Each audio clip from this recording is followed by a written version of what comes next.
بەناوی خوای گەورە سڵاوتان لەبێت بەڕێزان. لیستی موچەخۆرانی هەرێمی کوردستان گەندەڵەیەکی زۆری تێدایە و سیستەمی بایۆمەتریش نەیتوانی بە کێشەی بندیوار چارەسەر بکات. تا ئێستاش خواستێکی ڕاستەقینە نییە بۆ چاکسازیکردن لە لیستی موچەی فەرمانبەرانی هەرێمی کوردستان. بە میوانداری بەڕێز عەلی حەمەدساڵح ئەندامی پەرلەمانی کوردستان تاوتوی ئەم پرسە دەکەین. سەرەتا ڕاپۆرتێک دەبینین، دواتر لەگەڵ میوانەکەمان درێژە بەم پرسە دەدەین. لیستی موچەخۆرانی هەرێم گەندەڵیەکی زۆری تێدایە و تۆماری بایۆمەتریش نەیتوانیەوە لیستی موچەخۆران لە بندیوار پاک بکاتەوە. لە ماوەی 26 ساڵی ڕابردوودا پارتی و یەکێتی بە مەبەستی مانەوەیان لە دەسەڵات بە هەزاران کەسیان بە شێوەیەکی نایاسایی دامەزراندووە. ئەمەش قورساییەکی زۆری لەسەر بودجە دروست کردووە. موچەخۆرانی ڕاستەقینەش باجی گەندێڵەکانی لیستی موچەخۆران دەدەن. بە پێی تۆماری بایۆمەتری موچە کە لەلایەن حکومەتی هەرێم ئەنجام دراوە، هەرێم 1,249,000 موچەخۆری هەیە و مانگانە بەبێ پاشەکەوت کۆی موچەکانیان دەکاتە 897 ملیار دینار. بەرپرسانی هەرێم لە ساڵی ڕابردوو بەر لە دەستپێکردنی تۆماری بایۆمەتری باسییان لەوە کرد ژمارەی موچەخۆرانی هەرێم 1,400,000 و کۆی موچەکانیان نەکاتە 880 ملیار دینار. هەرچەندە تۆماری بایۆمەتری توانی 2 موچەی و 3 موچەی لە لیستی موچەخۆران نێڵێت، بەڵام کێشەی بندیوارەکان چارەسەر نەکراوە. حکومەتی هەرێم لە سەرەتای ساڵی 2016 سیستەمی پاشەکەوتی موچەی پەیڕەو کرد، بەڵام چاکسازی ڕاستەقینەی لە پرسی داهات و لیستی موچەخۆران نەکرد. ئەمە ژوای کردووە ڕۆژ دوای ڕۆژ دۆخی موچەخۆران خراپتر بێت. تا ئێستا هەردوو پارتە دەسەڵاتدارەکە خواستێکی ڕاستەقینە نییە بۆ چاکسازی لە لیستی موچەخۆران، چونکە لە ماوەی ڕابردوودا بەو هۆیەوە ساختەکاریان لە هەڵبژاردنەکان ئەنجامدا و مانەوەی خۆیان قایمتر کردووە. دوای ڕووداوەکانی 16 ئۆکتۆبەر و دەست بەسەراگرتنی بیرەنەوتەکانی کەرکووک کە ڕۆژانە 300,000 بەرمیل نەوتیان بەرهەم دێنا و داخستنی خاڵە سنووریەکان لەلایەن عێراقەوە داهاتی هەرێم کەمی کردووە. حکومەتی هەرێم لە داهاتوودا بۆ پرسی موچە لە بەردەم 2 بژاردەدایە. یەکەم بەردەوامبوون لە فرۆشتنی نەوت بە سەربەخۆ و دابینکردنی نیو موچە. بە بڕۆی یابووریناسان بارودۆخی دارایی هەرێم لە داهاتوودا بەرەو خراپتر دەچێت بەهۆی کەمکردنی داهات و گەندەڵی و ناشەفافیت لە سەرچاوەکانی داهات. نزیکبوونەوەی ئیفلاسی تەواوەتی حکومەتی هەرێمیش لە قسەکانی نێچیروان بارزانی سەرۆکی حکومەت دەرکەوت کاتێک لە کۆتایی مانگی ڕابردوو کەوتی ئێمە بەردەوام دەبین لە دابینکردنی موچە و هەر کاتێک موچەشمان پێنەدرا بە خەڵک دەڵێن پێمان نادرێت. بژاردەی دووەمی دۆخی ئابووری هەرێم و چاکردنی موچە ڕێکەوتنە لەگەڵ عێراق. بارودۆخەکە ئەوەمان پێ دەڵێت ڕێکەوتن لەگەڵ عێراق قورس بێت، چونکە کاتێک عێراق موچە دەنێرێت هەرێم 250,000 بەرمیل و داهاتی خاڵە سنووریەکان و فڕۆکەخانەکان ڕادەست بکات. بە پێی زانیاریەکانیش هەرێم نەوتی بۆ چەند ساڵی داهات و فرۆشتووە و پارەکەشی پێشوەختە وەرگرتووە. ئاماژەکان بۆ واچن لە سەردەستی کاربەدەستانی ئێستای حکومەتی هەرێم ناتوانرێت کێشەی موچە چارەسەر بێت، چونکە خۆیان کێشەکەیان دروست کردو و خۆشیان هۆکار بوون بۆ ئەوەی لیستی موچەخۆرانی هەرێم چاکسازی ڕاستەقینەی تێدا نەکرێت.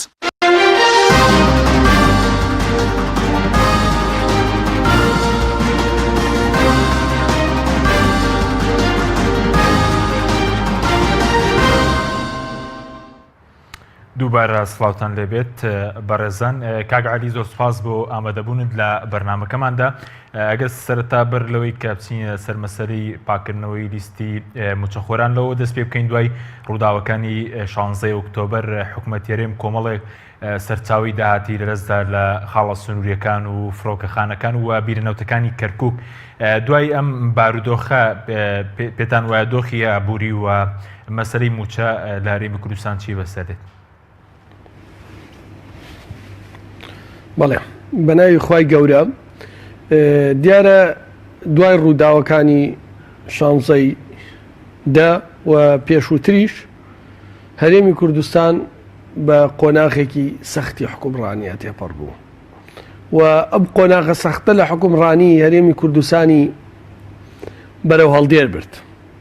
بەداخەوە بەهۆی سیاسەتی چەوتی پارتی و یەکێتیەوە، بەهۆی ئەو دزیە گەورەی لە ساڵی 2007 بەدوا و دوای گەشەکردنی پرۆسەی بەرەمهێنانینەوە دەست پێکرا، ئەو پەلەپەلەی بۆ ئەوەی چۆن زۆرترین پارە لە شەریکاتی نەوت وەرگیرێ و بەشکرێ،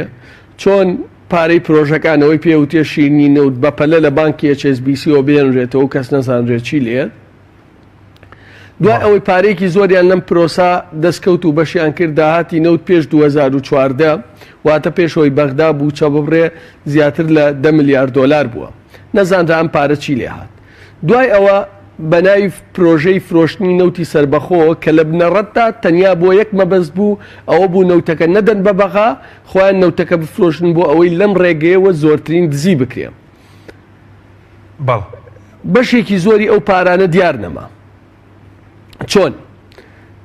زیاتر لە 8 ملیار دۆلار ئێمە ئێستا تەنیاز قەرزاری چەند کۆمپانیایەکی کڕیاری نەوت لەگەڵ تورکیا بەسەن بۆ نمونە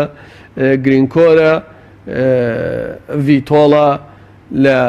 گازپرومە و لەگەڵ دەوڵەتی تورکیا کەس نازانێن پارانەکە وەرگیراوە چی لێ هاتووە. نزیکەی 10 ملیار دۆلاری پارەی بانکان دەستکاری کراوە نازانرێت چی لێ هاتووە. لە کاتێکە ئەو پارەی کە لەم 4 ساڵا دراوە بە موچە کەمترە لە داهاتی ئەو نەوتەیکە نادەکراوە تەنها داهاتی نەوتی کەرکووک 15 ملیار دۆلار بووە. بەرحاڵ ئەمەیان کرد بۆ ئەوەی زۆرترین پارە بن بەبێ ئەوەی بیر لەوە بکەنەوە لە ئایندا چۆن ئەم پارە ئەدەنەوە.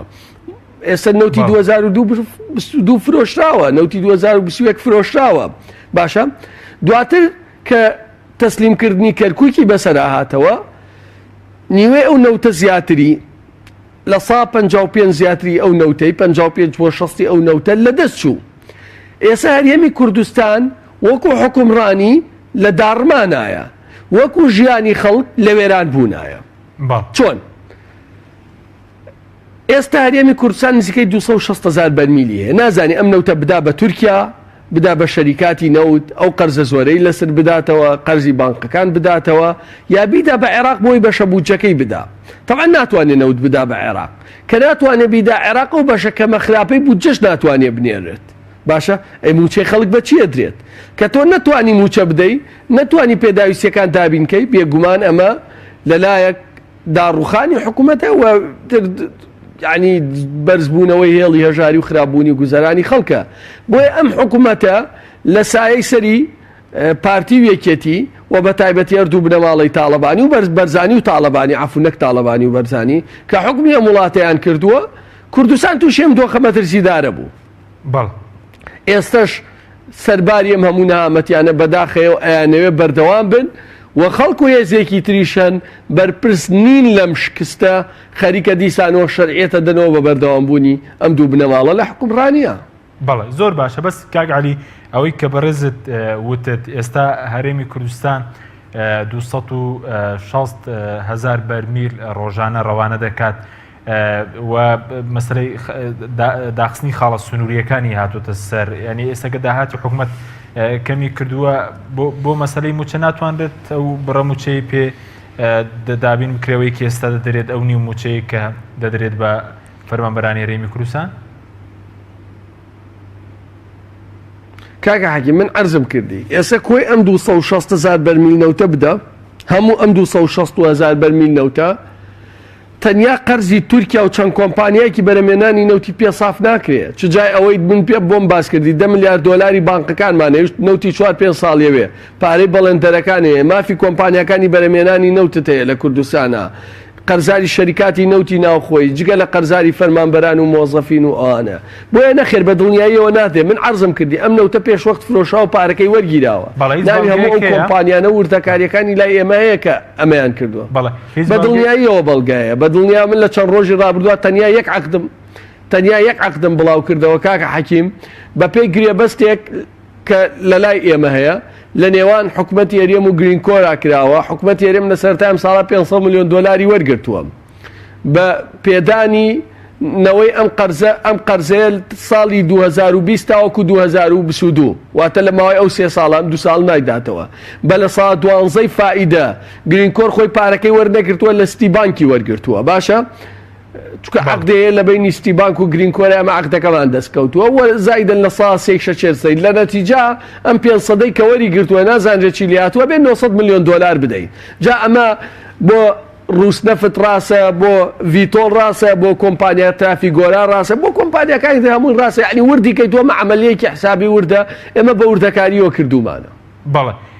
زۆر باشە. بەڵام بۆچی ئەو پارەی کە پێخشوەخت وەرگیراوە دراو بە موچە کە بەڕێز دەڵی بۆنمەت بە پێم دەگرێ بەست تا 2020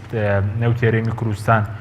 فرۆشراوە ئەو پارەی تا ئێستان دەست نەکەوتووە بۆ کوێ ڕۆیشتووە بۆچی سەرف کراوە پارێک کە پێشوەختە دراوە بە موچە؟ ئەم پارە نەدراوە بە موچەکە کە حەکیم چۆن ئێمە ئەو نەوتەی کە لە 2014ەوە هەناردەی دەرەوە کراوە بە بۆری تاوەکو ئێستا لە شەریکەی سۆمۆی عێراقی هەموویمان وەرگرتووە بە سعری بۆرسە ناقص $15 حسابمان کردووە بەشی موچەی ئەو فەرمانبەرانەیەکە کە لەم 4 ساڵا دراوە ئەیکەواتە ئو پارەی بانقانەی دەستکاری کراوە ئەم پارانەی بە پێشوەخت وەرگیراوە ئەو قەرزانەی کە کراوە چی لێ هاتووە پارەکەی بێگومان لەژێر سەری ئەم حکومڕانیە کە ئێستا وەزیرەکەی هەڵاتوە بۆ دەرەوە بەڵام هیچ بەڵگەیەکتان لایە کە مەسەڵەن چی لێ هاتووە پارەکە لەکوێیە کاک حەکیم ئەمە بەڵگە ناوێت کابراڵێ مانگ سەر لە ئێوارە دیارە ینی مانگە شەو سەر لە ئێوارە دیارە ینی من پێتەڵێم ئەمە پارەیە کە نەهاتووە لەژێر دەستی کێە لەژێر دەستی نێچیروان بەرزانی و قوبات تاڵەبانی واشتی ئەورامیە ینی خۆکێ لای ئەمانەیە لای کێیە چکە من پێتەڵێم ئەمە ڕقەمە ئەڵە 600,000 بەرمیل نەوت ئەمانگە مانگ پێش و 610,000 ڕۆژانە ئەوە هەمووی حسێب کراوە لێک داوەتەوە بەشی موچەکەیەکە ئێم پارانەی وەرگیراوە و پارەی بانقان دەستکاری کراوە کێ توانێت دەستکاری کە خۆ ئەندامێکی مەکتەبی سیاسی سۆسیالیست ناتوانێت دەستکاریکە کەسێک لە مەقڕی کۆمەڵ و لە گردەکە ناتوانێت دەستکاریکە بێگومان سەرۆکی حکوومەت و جێگرەکەی و وەزیری سامانە سروشتێکە لای ئەوانە بەڵێ لای ئەوانە بۆی ئێمە داوای لێکۆڵینەوە و دادگایکردنی ئاشتی ئەورامیەکەین بۆی ئەو وەسیلەیەک بێ پێمان بڵێ چی داوە بەکێ چەنی داوە بەکێ بەڵێ زۆر باشە بەس ئێستا بۆ 2018 سەرۆکی حکوومەتیشی لە کۆتایی مانگی ڕابردوو باسی لەوە کرد کاتێک کە توانیان نەما و باشکرا بە خەڵکی کوردستان کە توانای دابینکردنی موچیان نییە بۆ 2018 بەم شێوەیە پێ دوایە تاکەی دەتوانرێت مەسەرەن ئەو نیموچێش بدرێ بە خەڵک ئەگەر ڕێکەوتن لەگەڵ عێراق ناکرێت بەڵێ خۆی نەهامەتی و نەکبەتی ئەم میلەتە لەوە سەرچاوی گرتووە تاوەکو ئێسا بۆ ئەوەی موچە بدرێ و ژیانی خەڵک باشکێ چاویان لە دەستی نێچیروان بەرزانی و قوبات تاڵەبانی بێ کە بەرپرسی سەرەکین لە بەشی هەرە زۆری ئەم نەهامەتیانە طبعاً بۆ باشکردنی ژیانی خەڵک بەداخەوە بەرەوە ڕوا هێزەکانی دەرتری دەرەوە یەکێتی و پارتیشە چاوێن لە دەسڵاتیەوان بێ کە ئەمە مای نیگەرانیە ئەمە لای من جگە لە کارەساتەی گەورە هیچ تعبیرێکی تری نییە ئەمانە ئەگەر دادگایەکی عادیلانە بوو ئەیسا بووە لە زیندانە بوونایە یعنی تۆ من پێتەڵێم بەپێ هەموو حساب و کتابێک دیارە چەندێت داهاتینە و چەند بۆ چی لێ هاتووە ئێستا یعنی چی خەڵک بێ موچۆ بێ و بێ نان و بێ ئاو و بێ ژیان و بێ دەرەتان و بێ کارەبا و بێ نەوت بێت ئەمانیش بێن بڵێن وەڵا هەرکەی موچەمان پێ نەدرا پێتان ئەڵێن موچەمان پێ نادرێ کورە ئەمە کەی حکومڕانێ بە خەڵک بڵێ وەڵارکەی موچەمە بجاخۆ خەڵک کە موچەی وەرنەگرێ زانێ وەری ناگرێ ینی ئەبێ ئەم میلەتە ئەم حەزبانە ئێستا دۆخێکیان دروست کردایە ئەو پارانەی کە دزراون و براوەتە دەرەوە بێنراوەتەوە بخراوەتە خزمەتی خەڵکەوە نەک چاومان لە دەستی ئەوانە بێ 20 ساڵە خەدر لەم میلەتەیەکەن ئێستش بەشکم خۆیان چارێکی موچە بدایانەیدا ئەمە کارەساتی ئەم وڵاتەیە ئەوەی لە 26 ساڵی ڕابردووە بەسەر ئەم میلەتە هاتووە ئەمە نەتیجەکەی باشە نەخێت کێ لی بەرپرسە ئەمانە لی بەرپرسن بەڵام ێسش بەداخەوە بۆ چاکسازی کردن و بۆ چاکردنی ئەم دۆخە ئەبێت چاو لە دەستی ئەوانە بێت بەڵام بۆ مانەوەی ئەم دۆخە گەر حکوومەت یارێن بۆ نمونە دوای قسە سەرەوە دەکەن ڕێگریەکانی بەردەم ڕێکەوتن لەگەڵ عێراقچین بە زمانەوەی بەم بارودۆخە پێتان وایە حکوومەت دەتوانێت بەردەوام بێت لە ئەو نیوموچەیە کەمتریشە لە نیموچە داهاتەکەی بایەوەندە ناکات ئەوەی کە لە فرۆشتنی نەوت دەستی دەکەیت لەگەڵ داهاتە ناوخۆیەکان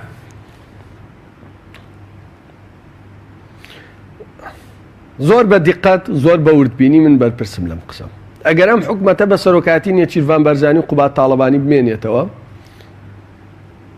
هیچ بڕەپارەیەک لە عێراقەوە نایە بۆ موچەی هەرێمی کوردستان ئەمانیش توانای دابینکردنی موچەیان نییە ئەگەر موچەش دابینکەن بەو قەرزە دابینیەکەن کە لە ئاخیرە ئازارەکەی دوای چەند مانگ و چەند ساڵێکتر قورسترە بێت تۆ قەرزێک بکەی دوای زۆر بە زیاتر بیدەیتەوە دواتر توانای دانەوەت نییە فائیدە زیادەکە تاوەکو حکومڕانیەکە ڕوخێت بۆیە من پێم وایە ئەگەر هەوڵێکی جددی نەدرێت بۆ بە دادگای گەیاندنی ئەوانەی کە سەروەت و سامانی ئەم وڵاتیان بردووەتە دەرەوە جا لەسەر ئاستی ناوخۆی وڵات یاخود لەسەر وڵاتانی دەرەوەی کاریگەر وەزعی موچە لە 2018 زۆر خراپە بێ و ژیانی خەڵک و بازار و کار و کەسابەتیش زۆر خراپترە بێت بۆیە ئەبێ ئەو هەوڵە جدیە بدرێت ئەمە ڕژبینی نییە بۆ بێئومێدکردنی خەڵک نییە ئەمە واقعبینیە بۆ دروستکردنی قەرار 26 ساڵە سیاسیەکان درۆ لەگەڵ خەڵکەکەن وەزع باشە بێ ئیشەڵا بە پشتیوانی خوا گەشتبین بن با بێەوە جەهەنمێکتان بۆ خەڵک خوڵقاندووە گەشتبینی لە چیوە سەرچاوە بگرێت یعنی وڵاتتان خستۆتە ژێرباری قەرزێکی زۆرەوە ئەوە نەوتەکەشە وای بەسەر هات نەوتەکەش هەمووی فرۆشراوە تا 10 ساڵی تریش هەموو نەوتەکە بدرێ ئەوجا قەرزی بانکەکان و قەرزی کۆمپانیا نەوتەکان و قەرزی تورکیای پێ ساف ناکرێت موچە بە چیە درێت تا ئێستا شێکێتی و پارتی وێڕای ئەم هەموو نەهامەتی ئامادەنین دەست بکەن بە باخەڵیانە لە سادەی ئەو پارانەی بردویانەوە بیخەنەوە خزمەتی خەڵک بۆ سەرۆکی حکوومەت و جێگری سەرۆکی حکوومەت و بەرپرسانی باڵا و بنەماڵی تاڵەبانی و بەرزانی وەک ئەم میلەتە بەشمەیتە نەتەژین ڕۆژێ هەست بە پێپارەی یەکەن ڕۆژێک مناڵەکانیان داوای پارەیان لێکە بڵێن پارەمان پێ نییە ڕۆژێک کێشەی کرێی خانوویان هەیە ڕۆژێک کرێی کێشەی نەبوونی کارەبایان هەیە نه هیچ کام لەم کێشیان نییە بەڵام ئەوەی ئەم ئازارە سەختەکە لای من ئەوەیە کە کۆمەڵی ئیسلامی و بزوتنەوەی گۆڕان یاخود خەڵکی تریش بە ناوی حکوومەتی کاتی و حکوومەتی ڕزگاریەوە بیانەوێ وەڵا ئەم میلەتە ئینقاسکەن ڕزگارکەن لەسەر دەستی نێچیروان بەرزانی قوبا تاڵەبانی کورە ئەمە نەخۆش خەیاڵیش نییە ئەمە گاڵتەکردنە بە مەشاعری خەڵک پێت وا بێ قوبا تاڵەبانی و نێچیروان بەرزانی منقیزە بن ڕزگارکەرە بن بۆیە حکوومەتی ڕزگاری ئەوان دروستیەکەن بابە ئەم نەهامەتیانە هەمووی ئەوان هێنایان بۆ ئەم وڵاتە لەبری ئەوەی ئێسەر دەیان فایل حازر کرایە لە ڕووی دیبلۆماسی و لە ڕووی قانونیوە ئیشی لەسەر کرایە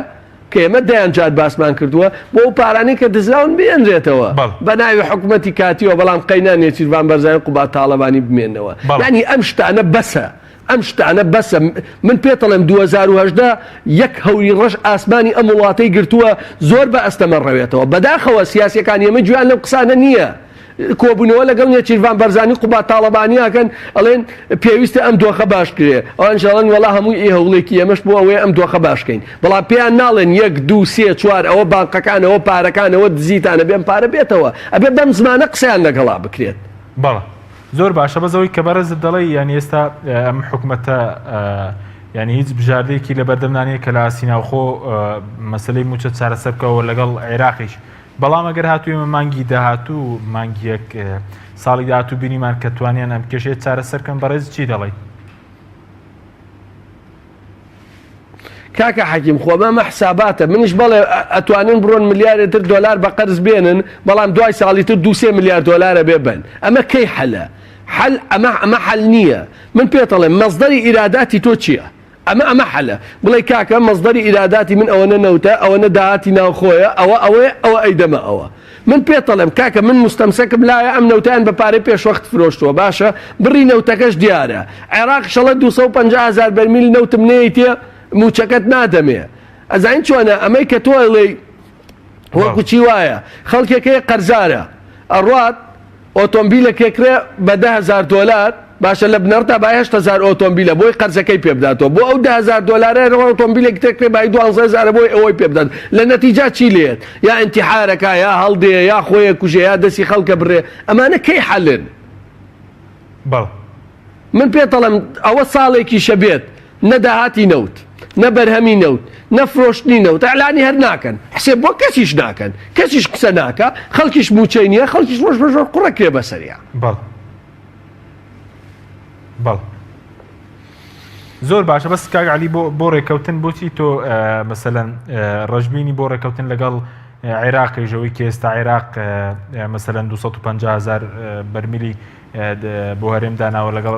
مەسەلەی ڕاستکردنی خاڵە سوونیەکان و فڕۆکەخانەکان ئەنی گەشتبینین بەوەش کە ڕێکەوتنیش لەگەڵ عێراق بکرێ بەوەیەوەی کە نەوت بەڕێز دەڵی پێشوەختە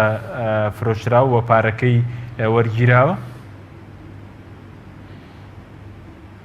جاکاک حەکی من کێشەم لەگەڵم مستەڵەحەی تۆشایە زۆرێک لە سیاسەکانیش دیسانەوە بە ئێمە ئەڵێن تۆ ڕەشبینی کاکە من واقعبینم ڕەشبین نیم هەموو ئەوانەی لە ڕابردووە وتمان پێیان نەوتین ڕەشبینن هەمووی وە خۆی ناتەدی هەمووی وە خۆیاتەدی ئەمە واقعبینیە ئاشتی هەورامی خۆی ئەڵێ ئێمە نەوتی چەند ساڵەمان فرۆشتووە بە پارەی پێشوەخت پریپەید ئەوە لە تویتەکەیەتی لای من هەیە ئێوە توانن دەریکەن بڵاوی خۆی ئەڵێ من ناڵێم خۆی ئەڵێ من ناڵێم باشە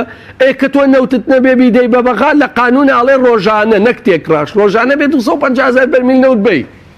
خۆی وا ئەڵێ ینی ئەمە واقعەکە کێشەکە ئەوەیە کاتێک کە واقع بۆ ئەم میلەتە باسەکەی پێتەڵێ ڕەشبینی بەڵام ێستا من بێم بڵێم ئینشەڵڵا ئەوە بەغدا موچەکەیە نێرێ و وەزعی خەڵک وردە وردە باشە بێ و ئەم حکومەتە بە سەرۆکاتی نێچیروان بەرزانی و قوبات تاڵەبانی ژیانی خەڵک باشەکە و ئەمانە ئەگەر ئەم قسانە بکەی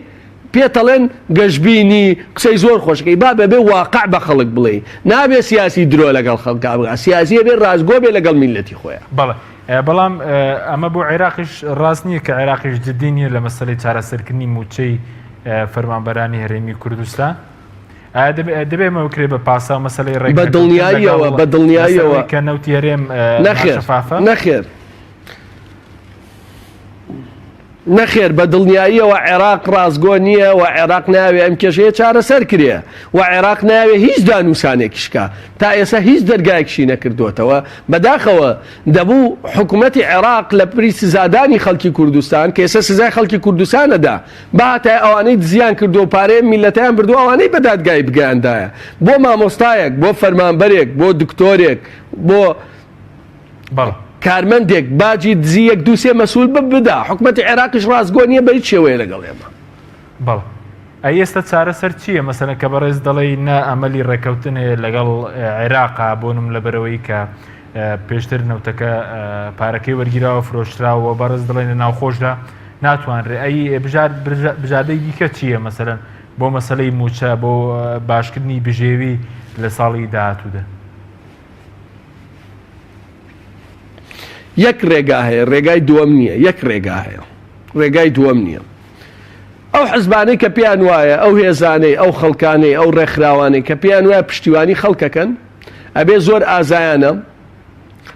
دەیان دۆسیە قانونی دروستکەن دەیان وەفدی دیبلۆماسی دروستکەن بڕۆن لە محکەمەکانی دنیا بە عێراقەوە بریتانیا کوردستان ئەمریکا دەیان دیکۆمنتێ سکاڵا لەسەر ئەم بەرپرسە باڵیانە تۆمارکەن کە ئەم پارانەی میلەتیان بردوویان تە دەرەوە مڵک و ماڵیان بە ناشەرعین کراوە لە زووترین کات تەوا بکەن ئاشتی ئەورامی لە دادگایکی عادیلانە دان بەوە بنێ چی لە مستەمسەکات زۆرە چی لەم پارانەی نەوت کردووە بەم پارانە ئەتوانرێت دۆخەکە بارەلارەکە ڕاست بکرێتەوە ئەگەر نا چاوەڕێکردن بەوەی کە ئەر یەکێتی و پارتی و ئەوانەی 20 ساڵە دزی لەم میلەتەیەکەن خۆیان بە فرۆشتنی ئەم نەوتە کە فرۆشا و پێشووتر پارەکەی وەرگیرا و نازانرێت چی لێ هاتووە کاکە حەکیم یعنی ئەمەلیەکە زۆر ڕوونە تۆ ئەڵێی موچە بە چیە دەی ئەڵێ بە نەوت ئەی بی دەڵێ وەڵا پێشتر فرۆشتمەوە پارەکەم وەرگیرەوە کەواتە نیمە لەگەڵ عێراقا ڕێکەوە وەڵایی کاکە ئاشتێڵێ نەوتمان نییە بیدەین بە عێراق من یەکشت بۆ جەناب و عەرزەکەم ئێمە لەگەڵ بەرپرسانی باڵای حکومەتشا من خۆم قسەم کردووە حکومەتی عێراق ڕۆشتووە بۆ تورکیا و توێتی پێویستە بۆری نەوت و فایلی نەوت و هەموو ئەو دۆسێمان تەسلیم کەی حکومەت تورکیا شتێتی بەسەر چاو هەموویتان تەسلیمەکەم بەڵام هەرێمی کوردستان 4 میلیارد دۆلارمان قەرزارە 4 میلیارەکەمان بنەوە با تەسلیمتان کەین ئەوانی شتیانەوە 1 دینار نادەین ئێمە کەواتە هەرێمی کوردستان خۆی بێ 4 میلیارەکە با هەر ئەم 4 میلیارە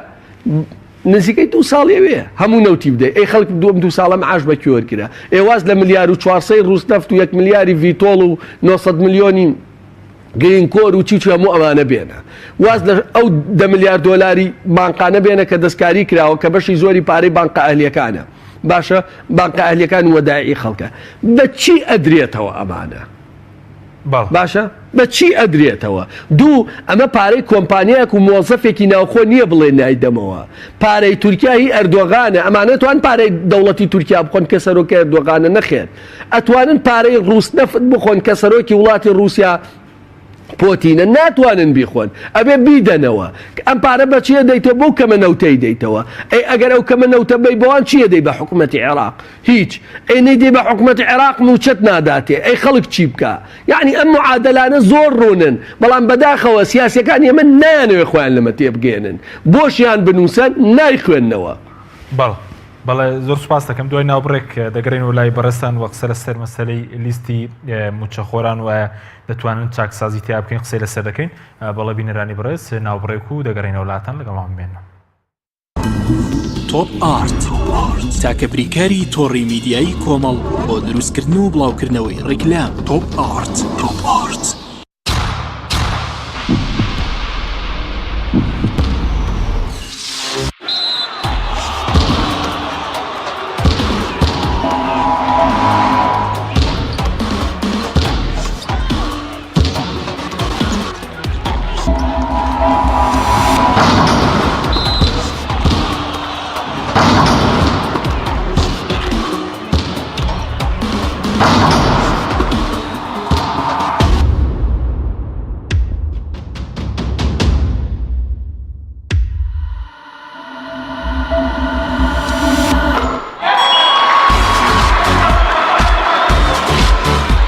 سەرکەوتنە گەورەیە تەنها شیری وشکی ئاڵتونسای تەمێکی ڕاستەقینە و 100% سروشتی نۆشی کەو هەمیشە بە بەهێزی بمێنەرەوە. شێ برنجی مەحموود لە هیچ شوێنێک نەماوە.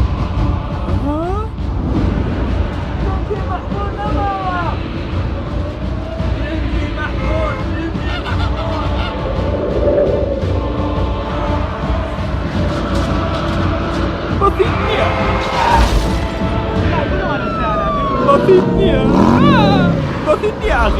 آخر بسيط نية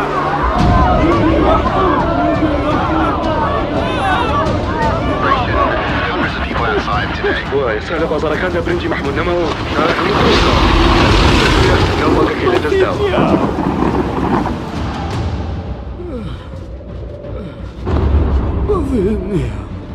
بەزید نییە شێبوریە کاکە ئێمە چاوەڕێی تۆین. باشە باش ئەوەی بینیمان تەنها خەوێ بوو نهێنی خوارد نەخۆشەکانی شێڤوریا لە جێی خۆی ماوە. ئەگەر برنجەکەت مەحموود بێت هەموو شتێکی تر باتیتە. کۆمپانیای چای نوێ کۆمپانیای چای نوێ هەستا بەکردنەوەی کارگەی فۆم بە ئەمێری پێشکەوتوو کە توانای دابینکردنی مادەی فۆمی هەیە بۆ هەموو کوردستان. لەم کارگەیە هەموو جۆرە فۆم و ڕنگ و قیاسێک بەرهەم دەهێنرێت. ئەم کارگەیە کاریگەری دەبێت لەسەر بژانەوەی ژێرخانی ئابووری و هەستانەوەی کەرتی پیشەسازی لە کوردستاندا. کۆمپانیای چای نوێ بۆ بەرهەمهێنانی فۆم. کۆمپانیای دنیا دیکۆر کۆمپانیای دنیا دیکۆر ئامادەیە بۆ دانانی دیکۆراتی ماڵ و شوێنە گشتی و حکومیەکان. کۆمپانیای دنیا دیکۆر هەڵدەستێت بە دروستکردن و دانانی کەوانتەر و ژووری نووسن و ئۆفیسی گەشت و گوزار و جبسم بۆردی مەغریبی و کاغەزی دیواری ئیتاڵی و تەختەی ئەرزی تورکی و ئەڵمانی و جیاکردنەوەی هۆڵ بە HDF و MDF و داری سروشتی. کۆمپانیای دنیا دیکۆر دنیایەک بۆ دیکۆراتەکانتان. ناونیشان سلێمانی فەرعی یەکەم شەقامی بازنەی مەلیک مەحموود بەرامبەر پارکی مەلیک مەحموود. فەرعی دووەم شەقامی بازنەی مەلیک مەحموود بەرامبەر سۆپەرمارکێتی ئاڵتون. فەرعی سێیەم ناوچەی پیشەسازی یەک بەرامبەر تاقیگەی بیناسازی. کۆمپانیای دنیا دیکۆر. تۆپ ئارت تاکە بریکاری تۆڕی میدیایی کۆمەڵ بۆ دروستکردن و بڵاوکردنەوەی ڕیکلام. تۆپ ئارت.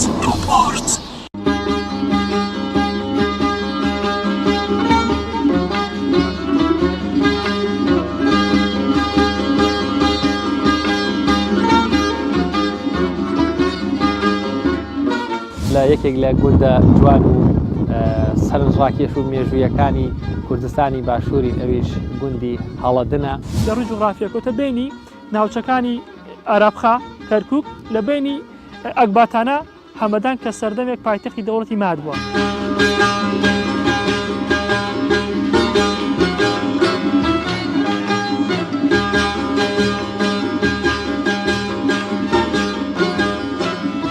من خۆم لێرە شایەتی ئەوە بووم کە ئەم گۆزە تەنکانە ئێسک و فروسقی مناڵی تیا بوو بچووکەکانیان، بەڵام ئەم گۆزە ئەسوورانە ئێسک و فروسقی گەورەی تیا بوو. ئەو بەردە شوێنەوەرناسان هەنێ بێ شوێنەناسانی کورد و بیانیش سەیریان کردووە 86 دیێڕی نووسین لەسەرە.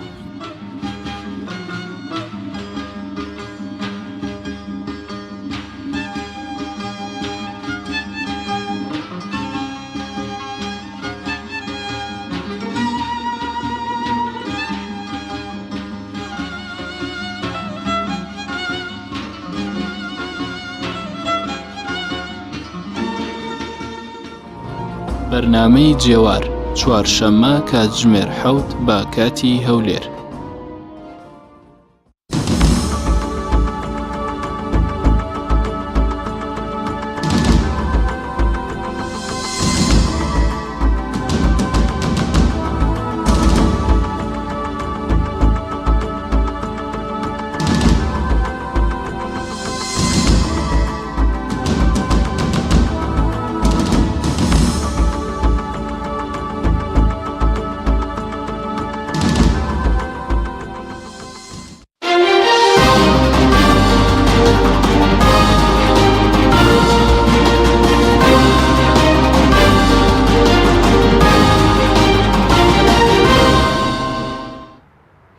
دووبارە سڵاوتان لەبێت بەڕێزان کاک علی بەر لەوەی بچینە سەر مەسەلەی پاکردنەوەی لیستی موچەخۆران پێشتر بەڕێز وتت تەنها یەک ڕێگا هەیە بۆ مەسەلەی باشکردنی دۆخی موچە و مەسەلەی ئابووری مەویژۆیە کە سکاڵات و مارکردنە بۆ هێنانە دەرەوەی بۆ هێنانەوەی ئەو پارانەی کە براونەتە دەرەوە بەڵام ئەم ڕێگایش جێبەجێکرد لە ئێستادا قورس نییە. بەڵێ ئەگەر سڵ بکرێتەوە لە بەرپرسانی باڵای پارتی و بەرپرسانی باڵای یەکێتی و شەرمیان لێ بکرێت قورسە بەڵام ئەگەر دیکۆمنت کۆکەیتەوە و لە دەرگای دنیا بیت و باسی خراپی وەسعکەیت و ئەمانە بخەیتە ڕوو بە دوای نە هیچ قورس نییە. بەڵام ئیرادەیەوێ ئەم ئیرادە بە کەسێک ناکرێت بە شخصێک ناکرێت بە دامەزراوەیە کرێت بەدا هەیئەکرێت ئەبێ هەیئاتی بۆ دروستکرێت هەیئاتی یاسایی هەیئاتی دیبلۆماسی ئەمەیەوێت ئەمە بە تەنیا شخصێ ناکرێت. بەڵام بۆچیەوە لە ماوە ڕابردوو کۆمەڵێک بەڵگەتان بڵاوکرەوە هیچ ئەنجامێکی هەبوو کۆمەڵێک پەرلەمانتار لەسەر دەرەوەی پارە هیچ ئەنجامێکی هەبوو؟ نەخێر لەبەرەوەی ئێمە تاقە و توانامان مەحدودە. من هەر خۆم نزیکەی 80 دۆسیەم لە دادگاکانی کوردستان تۆمار کردووە هیچ نەتیجەی نەبووە و ئەبێ ئەمە هێزی گەورە بچێتە پشتی بۆ ئەوەی سەدایە بێت بۆی فشار دروستکە بۆی کاریگەری بکە خۆینا بابەتەکەەوە نییە مە بۆ خۆمان پێڵ ناسین. ئێمە گەر سڵمان بکردایەتەوە لەمە ئەم هەموو دۆسەی دزی و گەندەڵێمان دروست نەیەکرد ئەم هەموو دژمنداریەمە بڵاو نەیەکردەوە ئەم هەموو دژمنداریەمان بۆ خۆمان دروست نەیەکرد بەڵام لە نەتیجەی تەجروبەمان تێگەیشتوین ئەمە ئەبێ هێزی منەظەم بە فشاری گەورە بچێتە پشتی ئەو جا نەتیجەیە بێت. بەڵێ هیچ خەمڵاندێک کراوە لانەوە کە بەڕێز دەڵی چارەسەر بۆ دۆخکەینانەوەی ئەو پارانەیە مەسەلەن دۆخی خەڵک باش بکەن بڕە پارەکەەوەی کە براوەتە دەرەوە چەندە ینی بەشی چەند موچە دەکەیت بەڵێ بە دڵنیاییەوە بەڵێ بە دڵنیاییەوە هەم حکوومەتی عێراق داتا و معلوماتی زۆری کۆکردوێتەوە مستەمسەکاتی زۆری کۆکردوێتەوە نازام لە نەتیجا چی لێت ئەبێ بە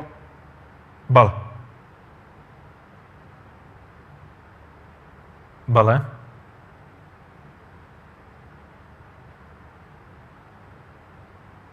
بەڵێ کاکالی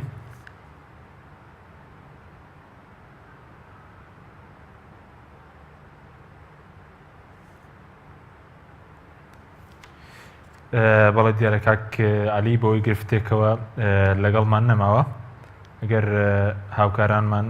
دووبارە وەری بگرنەوە بۆی قسە لەسەر مەسلەی قەیرانی دارایی و مەسلەی موچەخۆرانی هەرێمی کوردستان بکەین.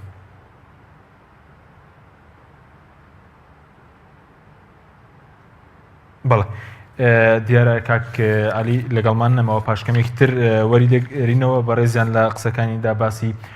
دۆخی ئابووری هەرێمی کوردستانی کردووە با پێشتر باسی لەوە کرد کە چەند یەک بژاردەیە بۆ باشکردنی دۆخی ئابووری و مەسلەی موچە ئەویژەوەی کە سکاڵا تۆمارکردنە بۆ هێنانەوەی ئەو پارانەی کە لە دەروی وڵاتن کە لە ماوەی ڕابردوو لەلایەن بەرپرسانی هەرێمی کوردستان براونەتە دەرەوە پێشی وا بوو کەمە دەبێت تێزێکی منەظەم و ڕێکخرا و پێک بێنێت بەوەی کە فشار دروست بکرێت و ئەو پێشی وا بوو کە ڕێکەوتن لەگەڵ عێراق و ئەوانەش کارێکی ئێستەمە بەوەی ئەوەی کە هەرێمی کوردستان پارەی پێشوەختەی نەوتی وەرگرتووە. بەڵێ دیارە کاک علی بەڵێ دوای ناوبڕێک دەگەڕێن وڵاتان بەڕێز.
دووبارە سڵاوتان لەوێت بەرەزان کاک علی ببوورە ماوەیەک لە بەرزتان دابڕین بەرزتان باستان لەوە کرد کە ئێوە داتاتان کۆ کردوتەوە سەبارەت بە ئەو بڕەپارانەی کە برانوتە دەرەوە ئەنی خەمڵاندن هەیە کە بەشی چەندی خەڵکی کوردستان دەکات ئەگەر بتوانرێ ئەمانە بهێنرێنەوە بۆ چارەسەرکردنی کێشەی موچە و مەسەلەی قەیرانی ئابووری لە کوردستان.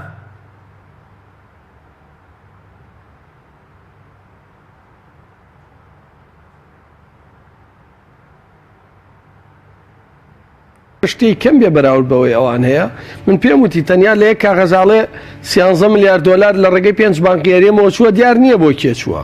و هەر بۆ زانینتان حکوومەتی عێراقی لە ڕێگەی سەفارەتەکانی عێراقەوە لە ڕێگەی بانقی ناوەندی عێراقەوە لە ڕێگەی لەستەی نەزاهەوە لە ڕێگەیان دێتی میترۆ دروستی کردووە بەڵگەنامەی زۆری کۆ کردوتەوە لەسەر منکوماڵی بەرپرسانی دەرەوەی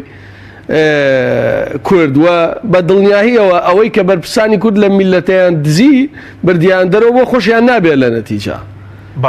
بەڵام سەربەرزی ئەوەیە هەرچۆنێک بێ سانتێکی بێنرێتەوە بدرێ بەم خەڵکە بەڵامی تر بڵێن چی ینی ئەوە واقعەکەیە و بەرپرسانی کورد تا ئێستا شعوریان بە ئازار و برسێتی و نامەتی خەڵکی کوردستان نەکرد. بەڵێ زۆر باش سەبارەت بەوەی کە مەسلەی پاکردنەوەی لیستی موچەخۆرانی هەرێم هیچ ساوڵێکی جددی هەیە بۆ مەسلەی پاکردنەوەی لیستی موچەخۆران وایە تۆماری بایۆمەتری توانیوێتی ئەمری هیچ گۆڕانکاری بکە لە مەسلەی چاکسازی لە لیستی موچەخۆران؟ بە دڵنیاییەوە ئەوەی تایسەکراوە بایۆمەتری شتێکی شکلی بووە نەبووەتە هۆی کەمکردنی و پارەیە درێ بە موچە خۆران زیادی کردووە کاکین بۆ نمونە هەموو ئەو کادرە حزبیانەی بە پلەی سەربازی خانەنشین کراون بە نایاسایی خۆ لە بایۆمەتری شەهرماون هەموو ئەو بندیوارانەی کە موچەوەرەگرن لە بایۆمەتری شەهرماون هەموو ئەو مەسوولانەی کە بە لیوا فەوجیانەیە و بەشێکیان پارەکەی خۆن و بە چیچی هەیەە بە لیوا و فەوجیانەیە و پارەکەی خۆن هەرماون یعنی خۆ بایۆمەتری ئەوە نییە ئەم ناوانە دەربهێنرێت. من پێ دەڵێم ئەوەی کە هەبووە پێشووتر بۆ 1,400,000 بووە دەرماڵەی تەلەبەی تیا بووە قوتابی زانکۆ 30,000 و 50,000 ئەوانەی وەرەگرت ئەویان لێ دەرێناوە ئۆتۆماتیک 100,000 کەس کەمی کردووە ئێستا خەریکە نزیکە بێتەوە لە 1,300,000 ئەدەر وەکو وەکوایە ئەوەکەی تریشیان پڕ کردوێتەوە بۆیە بایۆمەتری لای ئێمە هیچی لەو واقعە تاڵە خراپە نەگۆڕیوە. بەڵێ ئەی بۆچی کرا کە پێشتر باز لەوەکە کە دووموچەی ناهێڵێت هیچ کاریگەرێکی نیە یعنی ئێستا دوای بایۆمەتری کۆی موچەی موچەخۆرانش زیادی کردووە؟ ئێستا کۆی موچەی کە دێ بە موچەخۆرانی هەرێمی کوردستان بەم سیستەمە نوێ 650 میلیارد دینارە. بەڵێ و بایۆمەتری نەبووە بەهۆی کەمکردنەوەی ئەم پارەیە بە هیچ شێوەیە. بەڵێ کەواتە هیچ سوودێکی نەبووی جگەندەڵێکی کەم نەکردوێتەوە بایۆمەتریە؟ من پێتەڵێم کاک حەکیم ئەو پارەی کە ئەدرا بە موچە پێش بایۆمەتری تاوەکو ێزەوە ئێستا زیاترە. بەڵێ ئەی تا ئێستا خواستێکی جددی نییە بۆ نمونە لە پەرلەمان پێراچوونەوە بکەن جگە لە بایۆمەتریکە ڕێگەیەکی ترەبێ بۆ پاکردنەوەی لیستی موچە؟ کاک حەکیم یعنی ئومێد بەوەی کە چاکسازی جددی و ڕیشەی من باوەڕم بەشتی شکلی نییە. بەڵێ ئومێد بەوەی ئەم سەرۆکایەتی ئێسەی حکوومەت چاکسازی جددی و ڕیشەی بکات وەکو ئەوە چاوەڕێبی نابینایەکی زیکماک بینینی بۆ بگەڕێتەوە. ئێتا من مەحاڵەوە نییە؟ چکەمانەی چاکسازین لەبەر ئەمە خۆیان خوڵقاندویان ینی خۆم هەموو خەڵکە بە گەندەڵی و نایاسایی من تەعینم نەکردووە ئەمانە خۆیان کردویانە ئەم داهاتەی هەمووی براوە ئەم پارای نەوتە دیارنەماوە من نەمبردووە ئەمانە خۆیان بردویانە ئایا تەوبەیان کردووە لەو غەڵەتانەی کە کردویانە هاتوونەتە سەر تەلەڤیزیۆن بڵێن ئێمە غەڵەت بووین لەو هەموو پارەی نەوتەی بردمان بۆ خۆمان و حیزبەکانمان شتی وایان وتووە نەخێر. بەڵێ یعنی ئێستا ئەڵێن ئێمە لە هەموو کەس پاکترین ئەوە میلەتە دەست بەکارە باوە ناگرێ ئەوە میلەتە دەست بە چیوچیوە ناگرێت خۆیان عیبیان نییە ئەوان ئەڵێ خەتای میلەتە. بەڵێ ینی خەڵکی کوردستان چاوەڕێی چاکسازی و ئەنجامدانی چاکسازی نەبێ لە ئێستادا؟ جا کاکە ئێمە 26 ساڵە ئەمانە تاقیەکەینەوە ئەزایان ڕۆژ بە ڕۆژ خراپەیان کردووە ئەگەر ئێستا پێمان وا بێ بەم 3-4 مانگە ئەمانە چاکسازیەکەن وەزعەکەیە گۆڕن بەڕاستی پێم سەیرە ینی ئەم بیرکردنەوە بیرکردنێکی زۆر سەیرە لای من. بەڵام بەدیلی شەیە بۆ گۆڕنیە مۆزاکەم بیرکردنەوە لە ئەزار تا ئێستا نەوتە دەزرێت کاکە گیان من کاکە حەکیم با دوو نمونەی زۆر بچووکت بۆ باسکەم زۆر بچووک ئێستا هی ئێستا ئەمڕۆ بڕۆن بە دوواداچوون کە بزانن نەوتی مەحمودیە و عینزالە و عەلوکە لەم مەنتیقەی لای پارتیەوە چێی بە یەک ڕقم و یەک دیناری لە خەزێنەی حکومەت وەزارەتی سامانە سروشتیەکانان نییە لە 2011ەوە موافقە کراوە نەوتی گەرمیان لەگەڵ نەوتی شیوەشانە بدرێت بە پاڵاوگەیەک ناوی دوکانە 2011 بۆ ئەمڕۆ مانگە تێپەڕێوانە هێشتا سەعی نەوتەکان پێ دیاری نەکراوە بە چەند پێیانە درێ باشە تخوا شووتی شاوا فرۆشێ نەکنەوت لە کتابەکڵە دوای بە کتابێکتر پێتانەڵێن بە چەند نەوتانە دەینێ ئەمە دوو نمونەی ئێستا بەڵێ ئێستا ئەم حکومەتە چاکسازی خوازە بەڵێ ئێستا عینزا لەژێ دەسەڵاتی هێزە کوردیەکان ماوە تا بەڕێز بڵێ کە ئێستاش دەفرۆشرێت و بۆ حکوومەتیش نییە بۆ کێ بەڵێ بەشێکی نەوتی عینزالە و مەحمودیە و عەلوکە لە ژێر دەسەڵاتی چەند کەسێکی بەرپرسی لای پارتیان ئەوە کەی تریشی یەکێتیەوە خۆچێ بەڵێ زۆر باش کاتمە کەمەوە سەبارەت بۆی کە لە ڕابردوو هەوڵێکتان نەبوو بۆ مەسلەی لێپسینەوە لە وەزیری سامانە سروشتیەکان لەکوێ گەیشت بە پەرلەمان بۆ مەسلەی داهاتینەوە و دەوپارەی کە پێشوەختە وەرگراوە بۆچی سەرف کراوە هەموو ئەم پرسیارنەی کە لە جواب دابتم کرد ئێمە بە شکلی قانونی کردومانە بەڵام حکومەت سەرۆکایەتی حکومەت من پێتەڵێم کاتێک کە سەرۆکایەتی حکومەت وەڵامی ئەم پرسیارە منطقیانەی پەرلەمان ناداتەوە کەواتە باوەڕی بە ئیسلاح نییە وانە تا ئێستا هیچ وەڵامێکی جدی نەدراوەتەوە من پێم وایە ئاشتێورامی ئەوە تا ئەوە 2 مانگ و 10 ڕۆژە هەڵاتووە لە دەرەوەیە سەرۆکی حکومەت لە بریەوەی بێ ئەسڵی کێشەکان باسکە لە خەڵکی شاردنەوەڵێن بۆ کاری فەرمی ڕۆشتووە خەڵکی کوردستانە بێ بپرسیە ئەم 7 ڕۆژە کاری فەرمی چییە؟ چێ بینیوە؟ لەگەڵ چیا کۆبووەتەوە نەتیجەی چییە؟ خۆ ئەگەر ئیتفاق لەگەڵ کۆمپانیایەکی گەورە بکرێ تۆش بیشاریتەوە ئەو نایشارێتەوە لەبەر ئەوەی هەموو شەریکاتەکان مساهەمان خاوەن پشکەکان ئەبێ ئاگادار بن بۆیە من پێم وانە ئەوەشیش نەتیجەیەکە بێت لێت نەشارمەوە لە بەرەوەی سەرۆکاتی ئێستا حکومەت ئاستەنگ دروستەکە بەڵێ زۆر سپاس کاکعەلی سوپاسی بەڕێز دەکەین زۆر سپاس بۆ ئامادەبوونت بەڵێ بینێرانی بەڕێز سوپاس بۆ ئێوەش کە تاکو ئێستا لەگەڵ مامون سپاس بۆ بینێران بۆ هاوکارانم تا بەرنامەی تر خواتان